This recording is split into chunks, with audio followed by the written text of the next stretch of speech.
Hi there, and Merry Christmas from Aurora. I thought I would read a story today to you all about some of our Christmases. And this one is about Christmas last year at mine and Prince Philip's castle. And it is called Aurora's Homemade Holiday. You might recognize the fairies on this first page.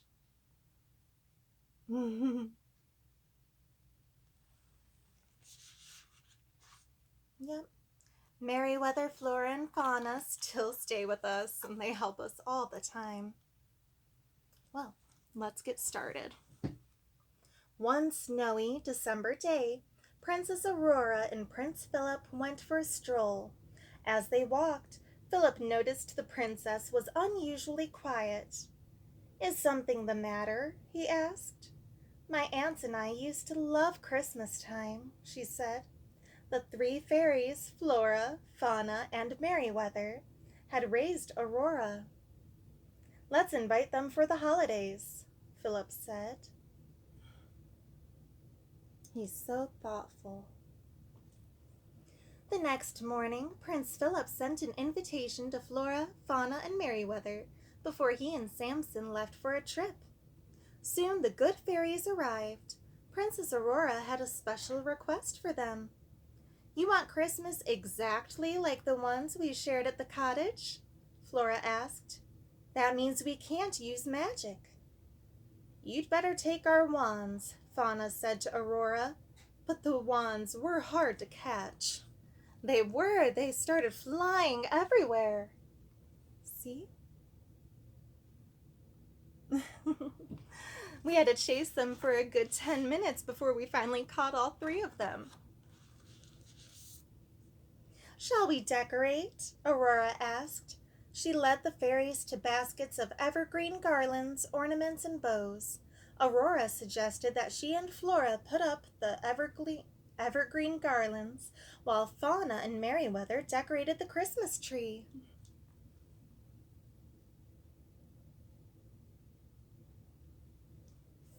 After a busy morning, the last stocking was finally hung above the fireplace. Then Aurora and the fairies moved on to the kitchen. It was time to begin baking their Christmas treats. I love Christmas treats. I love gingerbread cookies. Those are some of my favorites. "I can't wait until Philip tastes your special layer cake," Aurora said, "and the rolls with jam inside." And here's us decorating and baking in the kitchen. The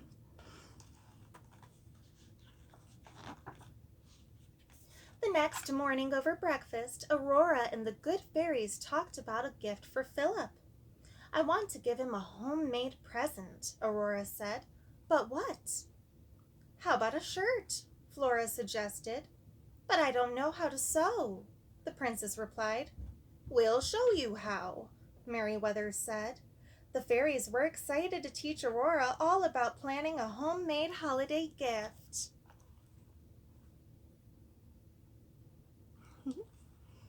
All morning, the fairies worked with Aurora, teaching her how to cut fabric and how to sew a shirt. "Oh dear," the princess said when she looked down at her sewing. "This shirt isn't looking quite right." The fairies quickly set aside their own projects to help Aurora with Philip's shirt. Sewing is awfully tricky. Making clothes can be quite difficult. When Aurora finished Philip's gift, the fairies helped her get ready. The prince would be home soon. The fairies made a crown of holly for the princess's hair. Next, they had to decide what she would wear.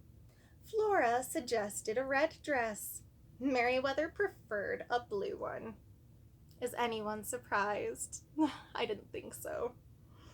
Then Fauna held up a beautiful purple gown. Aurora tried it on. The dress was perfect.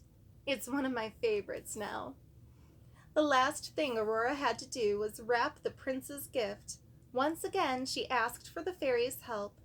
When they were finished, the princess placed the present under the tree. See that beautiful purple dress?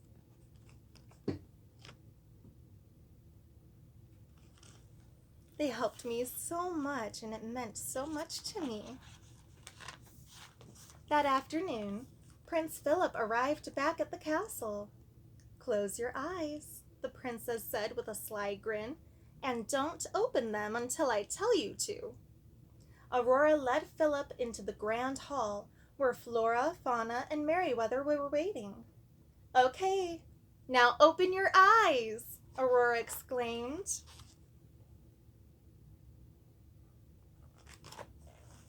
Philip looked around. I've never seen preparations like these before, he said. Try a lemon tart, Aurora said. Philip took one and bit into it. Suddenly, a strange look came over his face. Oh dear, Fauna said. We forgot the sugar. Oh my. That would be pretty sour without sugar, wouldn't it? Aurora handed Philip his gift. One more surprise, she said. A shirt, the prince exclaimed after opening the box. Oh dear, that's certainly not the right size, Aurora said. No, said Philip, but there's more here to love. Then he wrapped Aurora in a hug, so thankful for a homemade holiday. The shirt was a little big. He still wears it, though. Well, I am so glad I got to read a story with you all on this Christmas Eve. And I hope everyone's getting ready to settle down for the night so Santa can come and bring presents to you all. I can't imagine how excited you must be. I know I always get so excited it's hard to go to sleep. Well, I hope you can actually sleep tonight. Otherwise, Santa can't come. So you certainly want to do that and have sweet dreams of sugar plums and fairies. Oh my, I'm getting a little sleepy myself. I think I'll make a cup of hot chocolate tonight, and I might read another Christmas story or two and snuggle in. But let me see. Maybe, just maybe, you want to read another story with me? I hope so, because I have another great one to share with you. It's about my friend Ariel.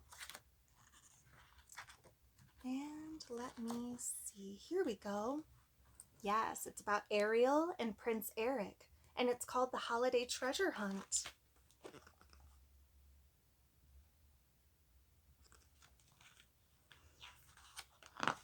All right now.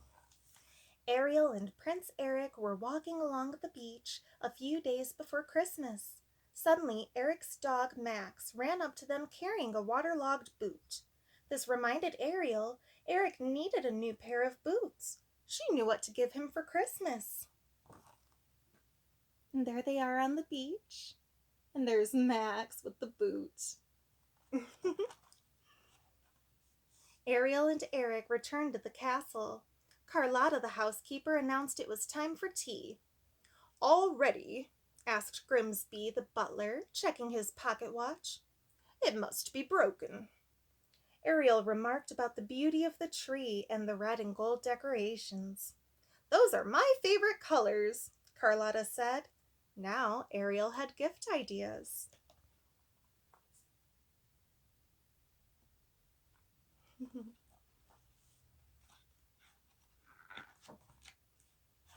The next day, Ariel went into town to do her Christmas shopping.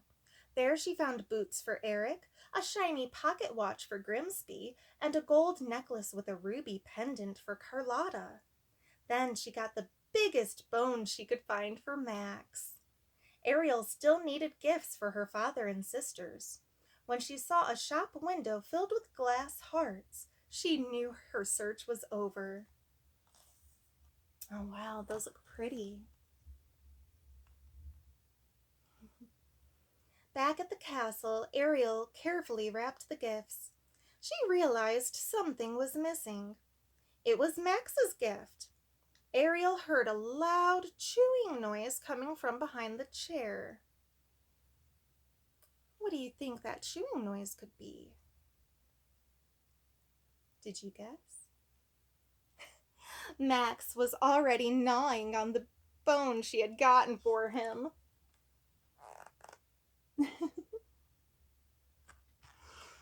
Oh my. On Christmas morning, Ariel went to get everyone's gifts, but when she looked under her bed, all the gifts were gone. She looked under the rug. She checked inside the closet, but the gifts were nowhere to be found. Oh dear, what would you do if you couldn't find your gifts?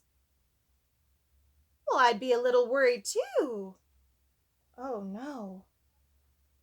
Ariel, Eric called upstairs. It's time for presents. Ariel joined the prince by the tree. Is it all right if we do this later? I promised my Mur family I would meet them at the beach. Ariel decided she could keep looking for the presents when she got back. She really looked everywhere, didn't she?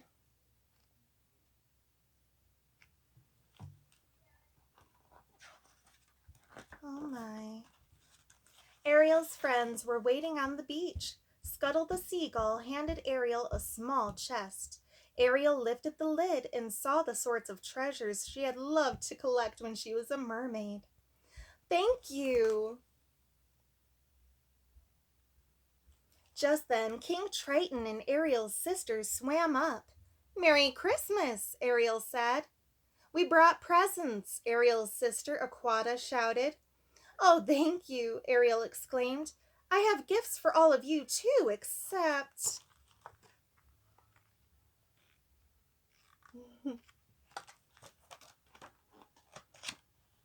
Max ran up holding a boot, and Eric had arrived. Your present, Ariel said to Eric. Now she knew where the missing gifts were. Max had buried them on the beach.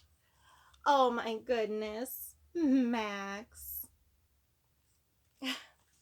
Surprise, everyone! We're going on a Christmas gift treasure hunt.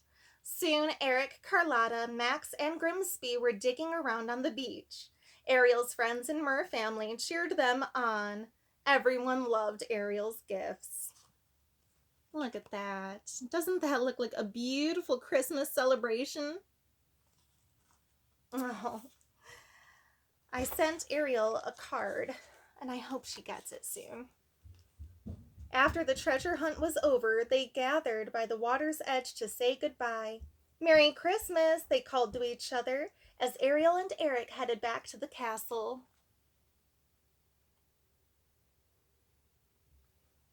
Well, I really hope that all the princesses and all of you enjoy your Christmas. All right, so sleep tight and don't peek when Santa comes and brings your presents.